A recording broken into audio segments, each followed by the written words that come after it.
Bonjour et bienvenue, ici Stéphane Bernier pour un atelier express sur le design de la cuisine.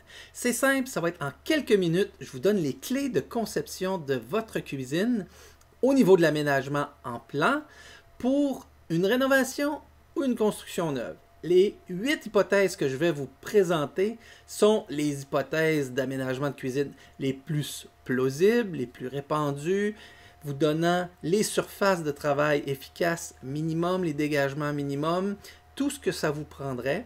Donc du plus petit aménagement au plus grand aménagement de cuisine ayant un îlot central avec des armoires en C tout le tour. Alors, commençons à regarder ça ensemble. Ici, vous voyez les 3 gros modules clés qu'il faut placer dans votre aménagement. Donc, pour chacun de ces 3 modules-là, vous avez des dimensions minimales à utiliser. Minimale recommandée, dans ce cas-ci, il pourrait y avoir certaines mesures qui seraient réduites. Exemple, de chaque côté ici de la cuisinière, moi je vous recommande 16 pouces, mais on pourrait aller à 12. Ça pourrait être suffisant dans certains cas, mais ce n'est pas ce que je vous recommande. Par expérience, pour avoir des années, plusieurs cuisines. Alors, ce que vous pourriez faire, si vous voulez le dessiner vous-même, vous allez utiliser les dimensions que je vais vous donner pour chacun de ces modules-là et pouvoir les placer. Mais ce que je vais faire, surtout dans ces quelques minutes, c'est vous montrer les aménagements avec ces 3 modules-là placés, puis vous allez pouvoir voir quels sont les espaces additionnels qui viennent avec les différentes formes d'aménagement et les dimensions hors tout dont vous avez besoin. Donc, vous connaissez probablement déjà les grandes dimensions de votre pièce. C'est à partir de ces grandes dimensions-là que vous allez pouvoir comparer celles que je vais vous donner à l'instant, voir si c'est possible ou pas de faire un des aménagements que je vais vous suggérer. Évidemment, les aménagements que je vais vous proposer sont des aménagements qui sont davantage en carré. Ce n'est pas des aménagements en angle avec des 45 degrés. Là, il y aurait une infinité de possibilités. Mais en même temps, c'est plus cher et ça n'entraîne pas de gain d'espace. Au contraire, les espaces triangulaires, c'est des pertes d'espace qui sont très dures à remplir avec autre chose que des pots ronds. Exemple. Alors, si je veux vous montrer le premier élément, l'entreposage des aliments. Ici, vous le voyez avec le garde-manger. C'est sûr que dans tous les cas d'aménagement que je vais vous présenter, ou presque, le garde-manger ici est intégré. C'est un garde-manger de 24 pouces de large. Évidemment, là, je vais vous parler avec les dimensions québécoises là, en pouces. Vous pourrez faire la conversion, mais ça ne change rien dans les principes que je vous donne à l'instant. Donc, si le garde-manger n'est pas là, c'est parce qu'il est dans un espace garde-manger qui est très tendance, qu'on fait de plus en plus, et qui vous fait gagner de l'espace et vous faire construire moins d'armoires de cuisine. C'est moins dispendieux, ça fait moins d'armoires à rénover avec le temps, et le rangement indépendant, garde-manger et autres, vous pouvez y placer le micro-ondes, vous pouvez y placer d'autres petits électroménagers ou les gros petits électroménagers mobiles, évidemment du garde-manger et tout ce qui nous sert occasionnellement dans la cuisine. Moi, c'est ce que je vous recommande. Donc, pour concevoir une cuisine, le module principal de rangement des aliments, vous voyez qu'il y a 30 pouces de profond à prévoir. Il y a même des réfrigérateurs de 32 pouces de profond. Et l'espace frigo, c'est 33 pouces qu'on doit prévoir. Ça permet à tous les frigos de 28, 30, 32 d'entrer dans l'espace. Si vous avez un 36 pouces, là, vous êtes hors norme, puis vous devez agrandir un peu les dimensions que je vais vous donner.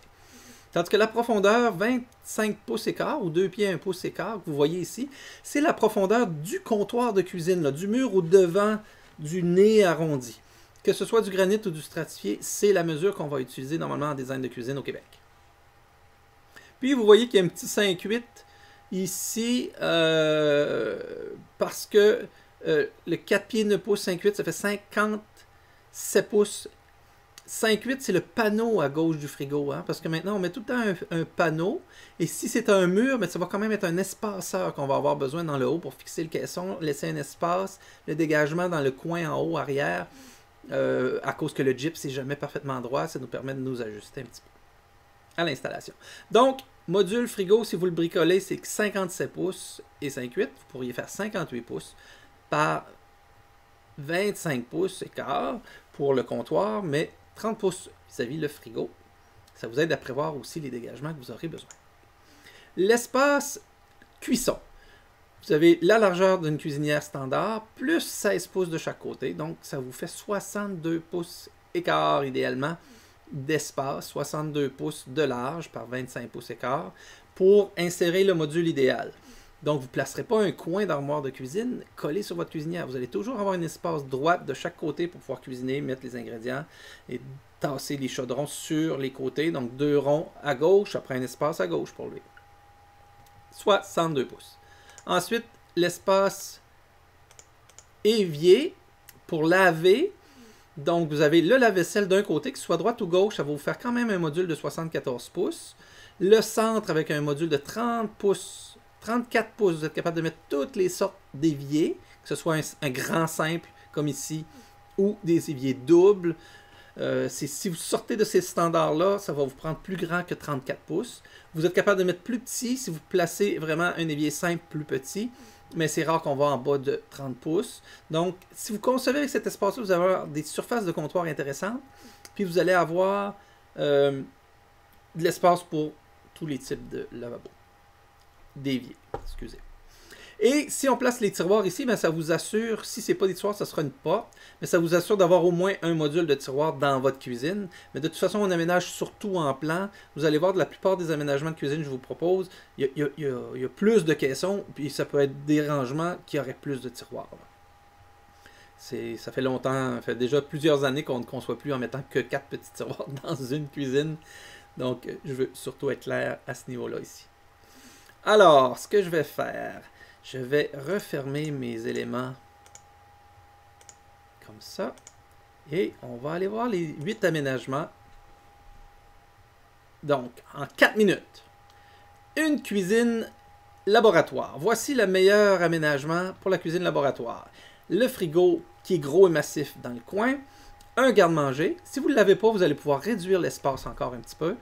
Un espace de travail avant la plaque de cuisson, 30 pouces, et un autre espace de travail et de dégagement à la fois. Donc, pour faire ça, ça vous prend 9 pieds, 11 pouces, c'est 8. Donc, allons-y avec 10 pieds. Donc, avec 10 pieds par 8, vous avez une cuisine laboratoire très économique, avec toutes les surfaces que ça vous prend, et même les 2 espaces que vous voyez ici. C'est du rangement additionnel et du comptoir additionnel. Si vous voulez réduire en bas de 8 pieds par 10 pieds, ben vous enlevez le garde-manger, vous le placez ailleurs, en walk-in garde-manger, puis vous allez avoir suffisamment de 8 pieds par 8 pieds, et c'est le plus petit dont vous pouvez profiter en termes d'espace carré. Si on veut l'avoir en longueur maintenant, un espace qui serait en longueur, le plus efficace possible, ça serait frigo contre un mur, un espace de dégagement. Vous voyez que le garde-manger n'est déjà pas là. Il faut qu'il soit absolument ailleurs, sinon on va chercher beaucoup trop long. Là, ici, vous êtes déjà à 13 pieds, 10 pouces. Donc, 13 pieds, 10 pouces, là, c'est long. Donc, il faut vraiment avoir un grand mur. C'est vraiment un design à l'ancienne, mais la meilleure façon de le faire, c'est frigo. On sort les choses du frigo sur un comptoir. On les lave, on les dépose de l'autre côté sur une surface qui aurait au moins 3 pieds jusqu'à votre plaque de cuisson et un dégagement de 16 pouces par rapport à soit un mur ou un autre espace de circulation, histoire d'avoir un dégagement sécuritaire. Donc, avec 6 pieds par 13 pieds 10 pouces, vous pouvez faire une cuisine d'une seule volée sur un seul mur, avec une table ici, ou encore un îlot immense en plein centre. Donc, vous voyez que le garde-manger n'est pas là, par exemple, il faut qu'il soit ailleurs. Puis en ayant 3 pieds entre la plaque de cuisson et l'évier, vous avez une dimension standard et vous êtes capable de faire la vaisselle en ayant du comptoir de chaque côté. Donc, le seul espace qui est réduit, à part le garde-manger qui n'est pas là, c'est le petit espace ici. Donc, l'équivalent de ce qui est ajouté après le lave-vaisselle. Donc, on aurait comme un 12 pouces, l'équivalent d'un 12 pouces au lieu d'un 16. Mais comme il est combiné avec l'espace lave-vaisselle, le comptoir est continu, ben, ça nous donne un 3 pieds. Donc, le premier 8 pieds par 8 pieds ou 8 pieds par 10. Et d'un seul côté, 13 pieds 10 par à peu près 6 pieds, parce qu'il faut se garder encore 4 pieds avant la cuisine, ou la table de la cuisine, ou un espace de circulation, idéalement. Le troisième aménagement, c'est la cuisine en U standard. Donc le U standard, vous allez disposer un bloc de chaque côté. Vous allez gagner en rangement parce que vous avez 2 coins, mais les 2 coins sont les 2 éléments les plus dispendieux à produire, les plus dispendieux à installer, et les plus difficiles d'accès. Donc, pour avoir un bon accès en coin, ça coûte plus cher de mettre des kits, des gadgets. Il y a toujours de la perte. C'est toujours plus compliqué et ça donne quand même certaines pertes d'espace. Mais il faut penser que le coin ici est nécessaire. Donc, les 2 16 pouces pour éloigner la plaque de cuisson d'un coin et éloigner le caisson d'eau du coin et s'assurer d'avoir un angle ou les deux angles pour avoir accès à notre grand coin. La plaque de cuisson se trouve à être exactement centrée dans l'espace. Ça fait très joli d'avoir 16 de chaque côté. Puis le frigo peut venir égal au bout ici. Donc pour faire un aménagement comme ça, ça nous prend 8 pieds 4. Vous voyez que c'est plus grand que notre 8 pieds tout à l'heure. Et dans l'autre sens, 9 pieds 5. Donc 9 pieds 5, 8 pieds 4. Comme ça, 8 pieds 4, 9 pieds 5. Le quatrième aménagement, c'est un G. Donc c'est un peu la même chose, mais le G, c'est qu'il y a encore un retour de comptoir ici. Et tant qu'à faire, je l'ai mis 3 pieds parce que pour le faire le plus petit possible, mais il faut garder un dégagement avec le frigo pour ouvrir, avoir un espace de circulation minimum ici entre les deux. Donc ça ne fait pas un grand G, un grand élément. Donc le plus petit des G, c'est 9 pieds 5. Et dans l'autre sens, c'est 11 pieds 6. Et puis tout le reste, c'est du rangement de plus. C'est sûr que vous pourriez déplacer le frigo, le ramener plus au centre ici, ce qui serait une bonne chose, puis rajouter du rangement ou inverser, le garde-manger pour être au bout, le frigo, pour que la porte ne soit pas dans l'espace de circulation. Je voulais vous illustrer plus ici les limites, les maximums, et l'évier ici qui est au centre de votre fenêtre, on pourrait avoir le lave-vaisselle à droite, mais bon, on fait moins ça souvent parce que le lave-vaisselle en ouvrant a besoin d'un dégagement dans le coin pour libérer la cuisinière et la cuisinière aussi, donc naturellement cette disposition-ci est meilleure. Le cinquième aménagement de cuisine serait un aménagement en L avec îlot. Donc pour faire ça, ça nous prend dans l'espace où on cuisine le plus entre l'évier et l'îlot, ou entre l'îlot et la plaque de cuisson, il faut prévoir au moins 3 pieds 6 pouces. Pourquoi pas 4 pieds ici? Parce que vous avez un deuxième espace de circulation où les gens peuvent circuler sans être dans vos jambes. Et naturellement, c'est par là que les gens vont passer. Donc 3 pieds 6, un îlot de 3 pieds par 5. On peut faire 26 pouces par 5, mais moins que ça, c'est trop renversant. Puis même à 26 pouces, c'est pas top, comme on dirait. Mais on peut se permettre de faire 3 pieds ici, parce qu'en plaçant évier, frigo, garde-manger, 16 pouces, plaque de cuisson, 16 pouces, coin, bien, on a besoin maintenant d'un espace de, je m'approche pour voir le chiffre, 145 pouces. Donc 12 pieds, 2 pouces à peu près. 12 pieds, 1 pouce, vous pouvez faire un aménagement en L comme ça, qui aura dans l'autre sens 10 pieds, 7 pouces. Pourquoi 10 pieds, 7 pouces dans l'autre sens alors qu'il reste de l'espace ici? Parce qu'un îlot de moins de 5 pieds, faire du rangement là-dedans, c'est beaucoup moins intéressant. 5 pieds, ça permet de faire 2 caissons de 30 pouces, un tiroir, un de 2 portes, par exemple, ou une section de tiroir au milieu avec une petite porte de chaque côté. Donc, c'est beaucoup plus intéressant, tant qu'à faire un îlot. Mais il pourrait être plus petit, plus étroit, mais c'est que la longueur, ici, on ne pourra pas le couper autrement. Donc, vous êtes pris de toute façon avec 12 pieds, 5 12 pieds à 1 pouce dans le sens de la longueur si vous placez ces deux morceaux-là et que vous êtes en L. Alors, la cuisine en L avec îlot, mais appuyé au mur. Vous voyez, l'îlot est tourné dans l'autre sens. Donc, ça ne change pas notre longueur ici, qui est de 12 pieds 2 pouces, disons. Mais en largeur, en profondeur, on peut être à 9 pieds 2 pouces. Donc, on va être plus court ici, dans ce sens-là. On va se contenter de 4 pieds d'espace ici entre la cuisson et l'îlot. On va encore pouvoir avoir un îlot de 3 pieds, mais regardez, là, un îlot de 6 pieds 6 pouces. C'est pas mal plus intéressant, celui-là, que celui-là. C'est juste l'îlot qui a été tourné de bord et la longueur ici, vous voyez, est plus petite pour autant. Donc, si vous devez choisir entre les deux, je vous suggère fortement cet aménagement-ci, qui aura la même largeur ou longueur, étant donné que c'est le sens le plus long, mais vous allez sauver quelques pouces dans l'autre sens. L'aménagement 7. Donc, l'aménagement 7, c'est la cuisine en U avec îlot central.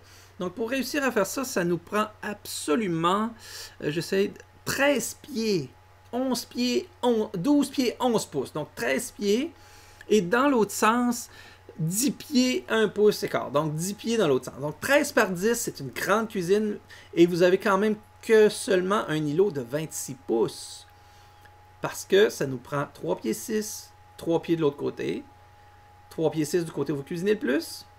Et ça pourrait même être un îlot avec évier, mais il est tellement petit que c'est pas très avantageux. Vous voyez, là, il y a énormément d'armoires.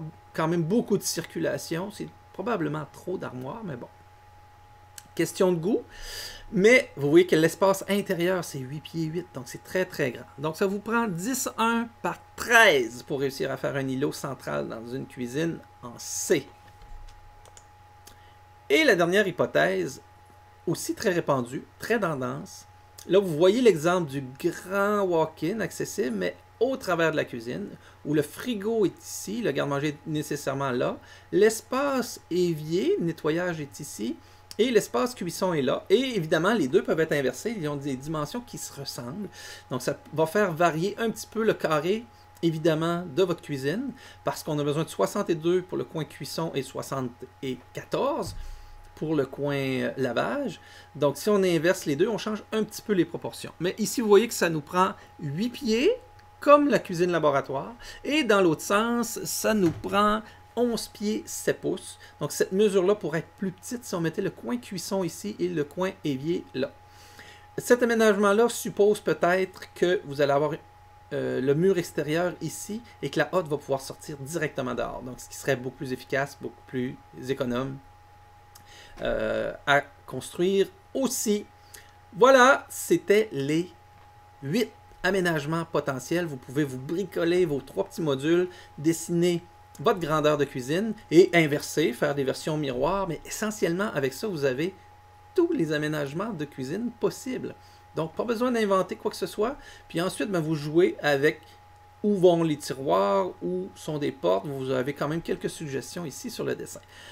Alors, j'ai dépassé mon 10 minutes, on est à 16 minutes, mais c'est pas grave, vous avez l'essentiel bien expliqué.